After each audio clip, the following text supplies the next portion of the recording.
According to the American Cancer Society, a total of 1.9 million new cancer cases are expected to occur this year. And now doctors around the world are finding that early onset cancers are on the rise.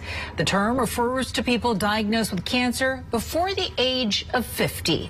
The study shows digestive types of cancers are the most common in early onset cases, specifically colorectal, averaging an annual rise of 2 to 3%. Dr. Georges Benjamin is the executive director of American Public Health Association and joins us now live. Dr. Benjamin, thank you so much for your time today. Thank you for having me. So, doctor, cancer used to be thought of as an older person's disease, but now we're hearing about more and more cases involving those under the age of 50. Why? What is behind this, and why are these numbers on the rise? You know, we don't really know or really understand exactly why these cases are increasing. But as you mentioned, colon and rectal cancer, breast cancer, more and more people with testicular cancer, things like that, which are causing significant problems. And I think at the end of the day, it's about recognizing that you can get cancer at an early age and doing appropriate things to recognize when your body changes to go see your provider. And it seems like these digestive cancers are more and more common in younger adults. Why is this? Does it have anything to do with what people are eating these days? Does it have to do with someone's diet? We know there's a lot of hypotheses around that. You know, a lot of processed foods and a lot of the things that we're eating, a lot of environmental conditions. Exactly don't know for sure, but certainly that can play a big role. We know that in older adults, inactivity, obesity can play a role in early cancer. All right. You know, on that note, you're saying inactivity, obesity, processed foods, alcohol. I mean, all of that has increased, right? Since the 50s, alcohol intake, our diets continue to change. How important is your gut health at the end of the day? It's something a lot of people don't talk about, but does your gut health have anything to do with this?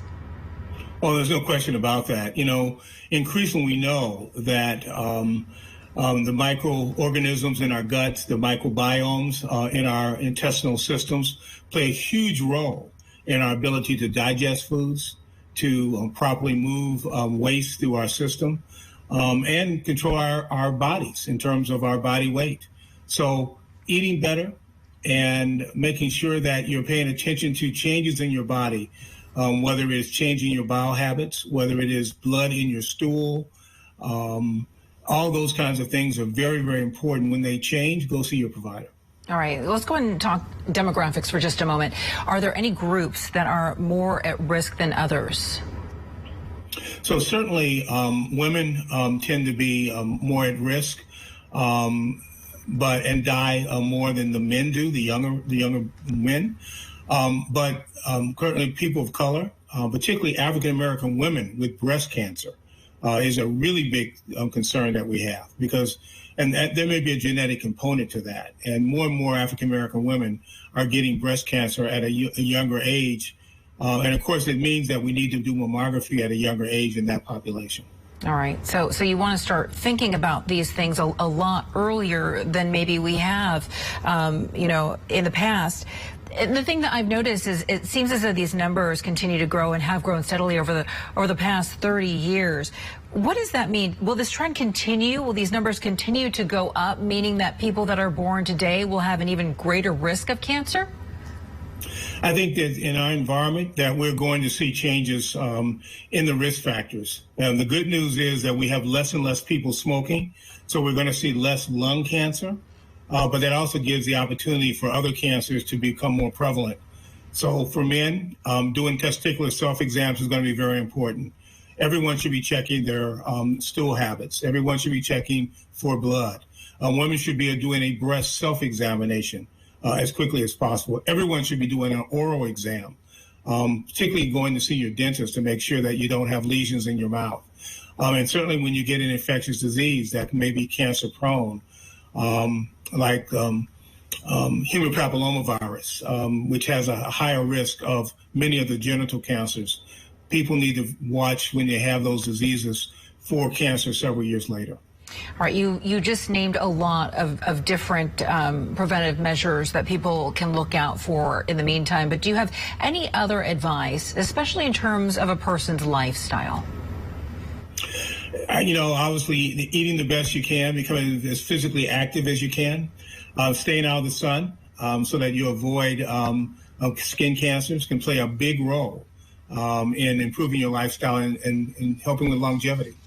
And Dr. Benjamin, before I let you go, a lot has been said about environmental factors and environmental concerns overall. Is there anything else you want to do in terms of eating organic or limiting your exposure to chemicals? Does that elevate your risk at all?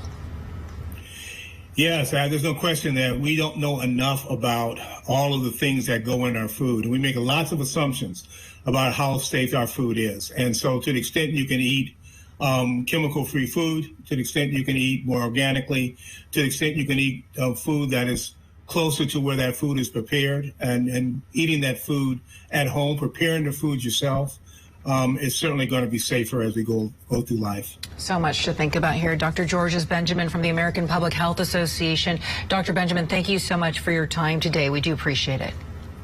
Thank you for having me.